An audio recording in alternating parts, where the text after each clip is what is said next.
inson bu dunyoda nima yaxshilikka erishgan bo'lsa, qanaqa bir yaxshi natijaga yetgan bo'lsa, uni aslida rostgo'ylik yotadi, sodiqlik.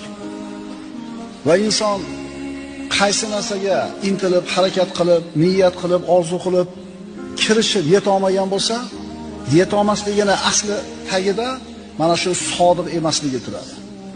Agar shu so'zni, shu ma'noni yaxshilab o'ylab ko'rsangiz, qarang, hayotda nimaga erishdingiz? Qanaqa bir yaxshi bir natija bor qo'lingizda? Hunar bormi? Ilm bormi? 3-4 chaqa bormi? Jamiyatda bir hurmat, obro' bormi? Ki sizda bor narsa, u sizga yoqadi. Yaxshilab surishtirib qarasangiz, mana shuni orqasida siz sodiq bo'lgansiz. Darsning xulosasi shu. Biron bir yaxshilikka erishmoqchimisiz? Sodiq bo'ling. Rostgo'y bo'ling.